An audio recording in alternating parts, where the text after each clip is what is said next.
I meet so many agents that love doing real estate and they're willing to hustle for it. However, they get lost in that.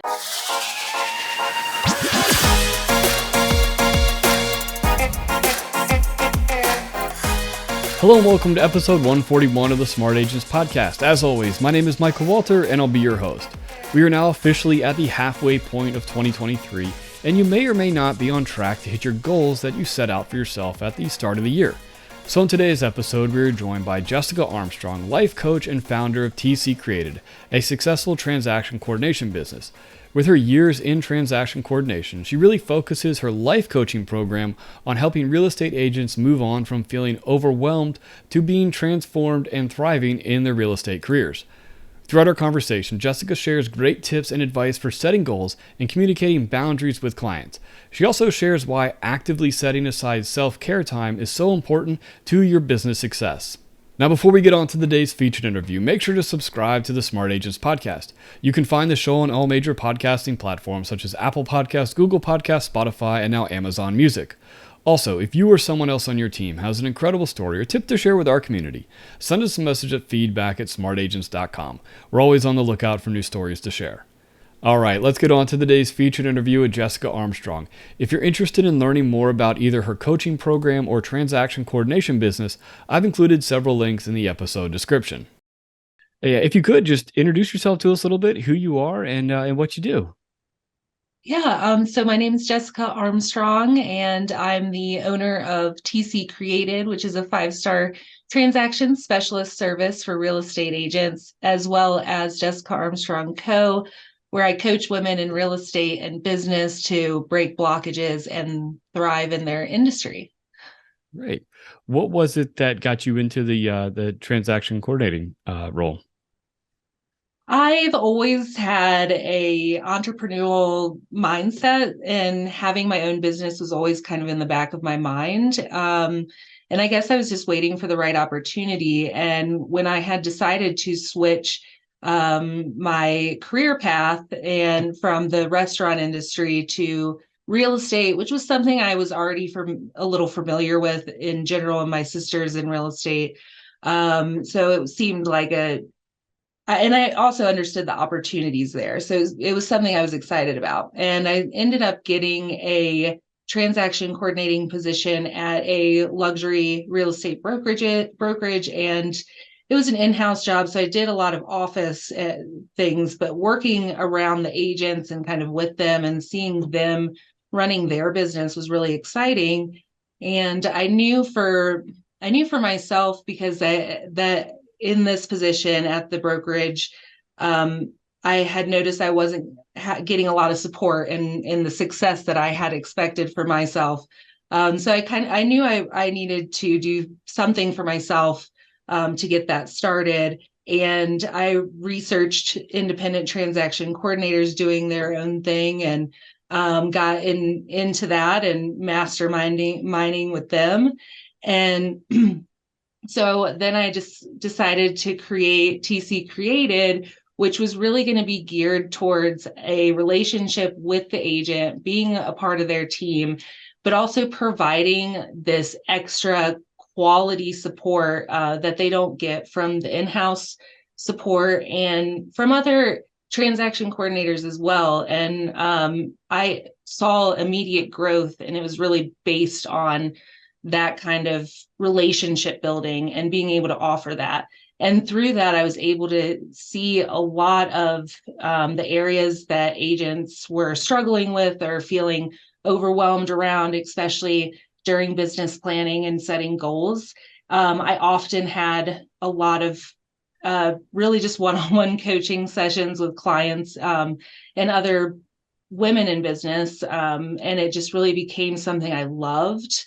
Once I started taking classes to become a certified life coach, just the way it helps you listen, it helps you dive in with somebody and really find what's truly blocking them from moving forward and helping create a mindset. And felt so natural, and the people who I work with, being able to see them have these, what I like to call aha moments, these transformative moments, just is so special to me. So that's really, it feels like a lifetime in the making, really. Right. Absolutely. And real estate is interesting because it's one of those careers that, I mean, I've done over 140 of these interviews and episodes, and I can probably count on one hand the amount of people that was their first career was real estate. Everybody's coming from other Right. professions where they might have that more employee mindset where it's a set salary, a set schedule, and real estate blows all that out of the water. And so I have to Mhm. imagine that was really a lot of the things that you're seeing with these agents that can kind of overwhelm them a little bit. So what was it that sparked you to want to become a life coach and do that? Well, a big part for me is, in real estate, since I'm in it, obviously the agents and what they do is personal to me, because it's something that I'm in as well. And I I really have a passion to help people enjoy their job. And I meet so many agents that love doing real estate and they're willing to hustle for it. However, they get lost in that, and they don't know how to set the boundaries, or they don't know how to have the honest conversations with themselves and their clients, because it's worrisome that some to lose, a potential client or a listing opportunity, which is human and understandable. However, it's really about creating that idea around attracting the people who you want to work with, and being more focused on providing the quality, service to your clients, and build your brand that way. But in order to do that, you also have to see your value and see what you truly want, and what your desires around being a real estate agent is. And even if it's really the right thing for you to do full time, is this really what, is working for you? So just all of those, because, it's important for us to have a long, happy life, and you can absolutely enjoy being a real estate agent. It can be an amazing job and a career, and really you can find so much success and freedom. So it's about being able to find that and find that balance. And I think it's just, especially when you rush into it, or you're just starting out and you're needing to hustle, that you may just never come to that point where you need to realize, hey, what can I do to help myself enjoy this more and not resent it or feel overwhelmed or exhausted. And it helps our communities as well, because the better our real estate agents are, the better our buyers and sellers feel. So Right. When you are first starting to work with somebody, or even somebody listening to this that wants to kind of do some sort of an exercise to kind of really get started and um just kind of see like what should that, you talk about the goal planning, how that was, one of those areas that you saw a lot of people, kind of struggled with. What are some of those things that people can do to better that process? sure. Well, goal setting is, a big part of it, obviously. And it's very important to us to set goals to be, successful. The way we do it is, going to be how successful in reaching those goals we're going to be. So it's really important to plan it out. And for me, I often, my first advice is to think of your big vision, visualize it, write it down, like see what comes up. The more, spend time with it and really listen to how you really see yourself in the future, regardless of how big it is or how maybe impossible it seems. Just whatever you see as your big goal, and then just continually breaking that down. So you have this whole big vision, and then just breaking it down into years, and then breaking it down into this year, and then breaking it down into steps that you can take, until you have your next step that you can take that's moving you towards that direction, but it feels doable and actionable. And the more you're able to take just that next step and check it off and then just go and focus on the next one, you're able to build this momentum. And without the momentum, you really can't get that motivation. Motivation to do these things and meet these goals is not going to come organically. You have to create momentum for yourself. So setting really small, actionable goals just for the next day or just for the end of the week, and then next and next will create, for one, it'll lift a lot of stress and weight off of you because you're thinking of that end goal. It's going to take away a lot of disappointment and not meeting small steps or thinking that you're not working towards that goal. If anything, it'll give you more confidence because you're showing yourself that you can do this. And you just have to have grace with yourself as well. But that is definitely the thing I've seen worked the most. And what ends up happening is you have this sustainability where it does become more organic, because once you see this final goal that you want to reach, you're automatically thinking of what's the next little step I could take. And then it just becomes easier and easier, and you're able to meet goals faster and faster. Right. Absolutely. I mean, you think of like everybody's New Year's resolution. I gotta, want to lose weight. I want to get in that gym. But Right. to think about the end goal is so overwhelming. If you just break it down to just make it to the gym, 5 times this week, start getting in that habit, and it'll be a lot easier. you know, and speaking on, that kind of mindset, like just how important when you are setting those goals and things to also be mindful of, your own, well-being while you're, going after all these goals. How important is that to kind of fit into that schedule and, goal, almost cadence, really?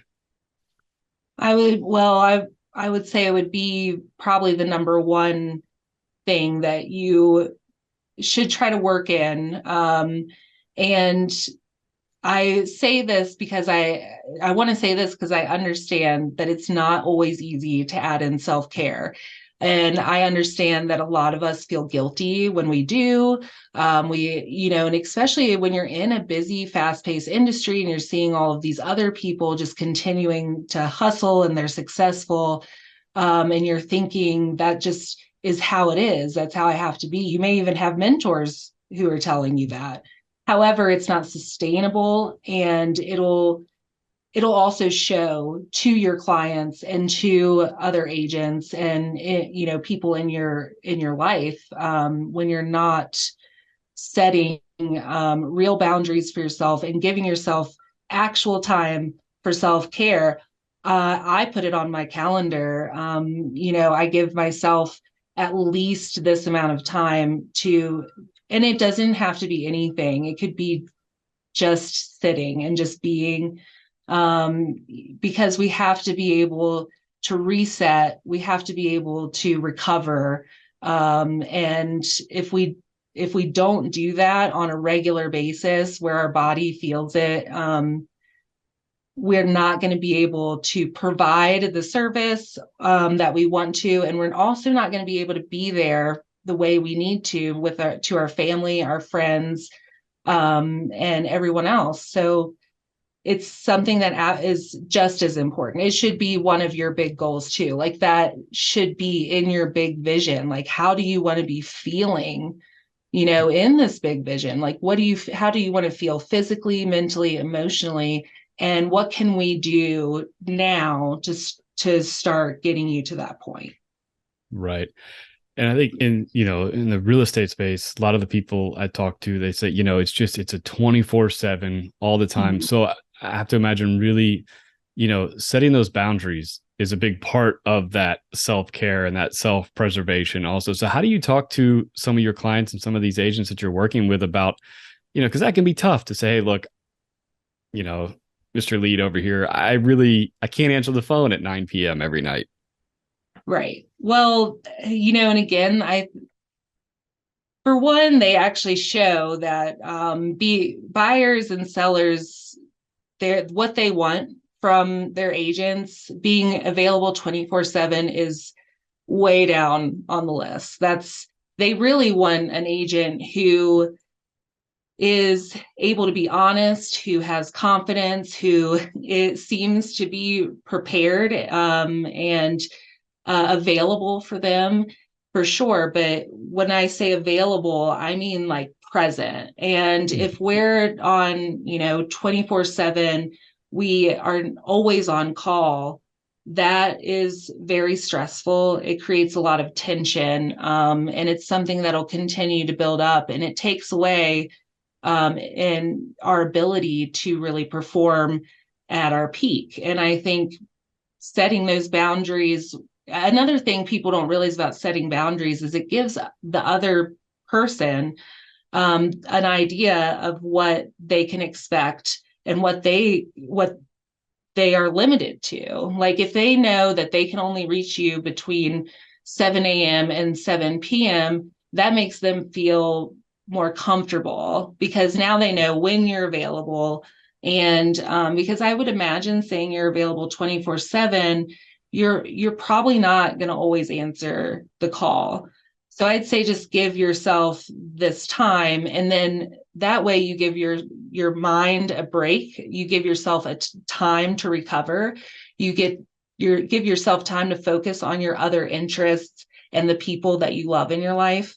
And that's that balance that you need to create. And I think the 24/7 availability idea is a little old, and a little dated. And I don't think it's something that we truly should be doing now, because it's just, it's not how we're built to work and perform. Right. And I think, by setting those boundaries and those expectations, you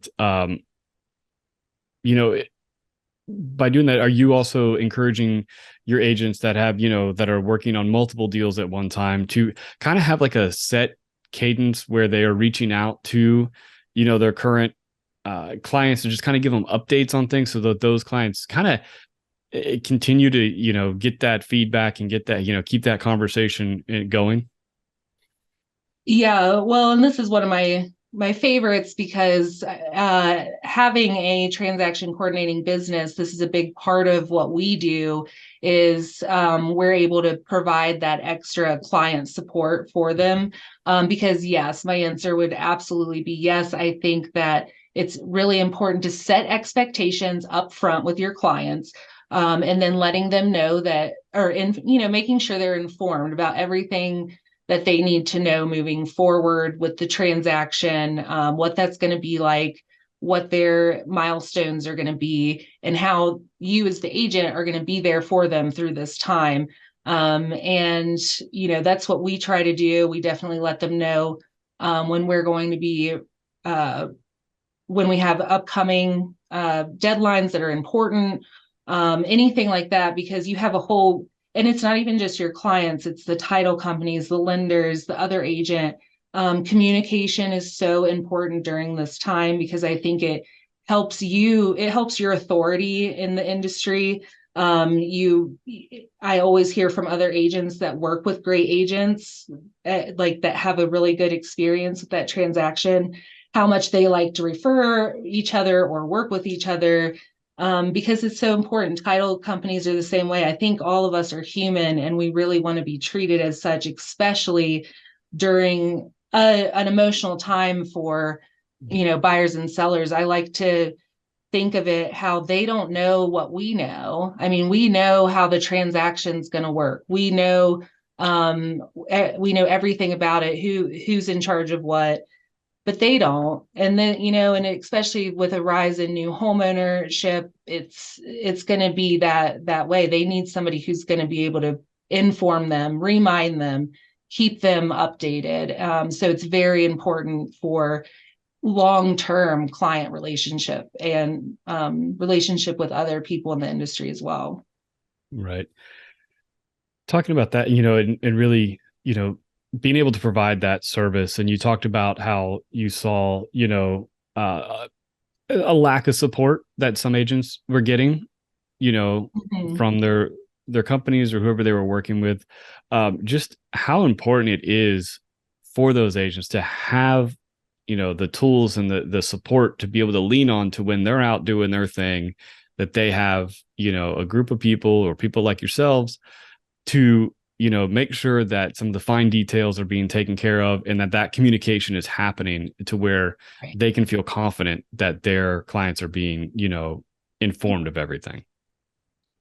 Right. I think for me, delegating is really important, because everybody has different roles and different specialties. And if you have tasks or items in your life that require a specialty or take a lot of your time, or maybe it's something that you don't enjoy doing, it's not in your wheelhouse, it really, takes you out of your flow.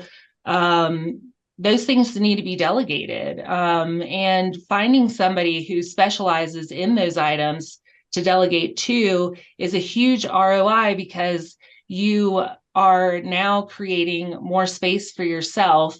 You've just created more value for your service because you're providing a better product, because now you have experts on everything and you are the face of this. You are able to be the face of this business. And having something as big as delegating transactions, it allows you so much more space. We get a lot of calls from agents who are ready to work with a transaction coordinator because the transaction work is a lot. They get a lot of emails, and it's not always easy to stay on top of them. And when you're busy, a lot of the agents we work with are busy, and to do multiple transactions along with running your business is a lot. It's definitely a lot. And we like to say we're here to streamline the 80% of your business, which is your transaction stuff. The stuff that's not the work, you don't need to put work into it yourself to still make money. And this gives you the space to optimize that 20% of your business, getting more leads, creating that client relationship, and creating a stronger relationship with your current clients and clients that you've had in the past, and really just enjoying it more. And that's the biggest part, is that the more we enjoy it, the more we're focused on what we do best, the better it is for everybody involved.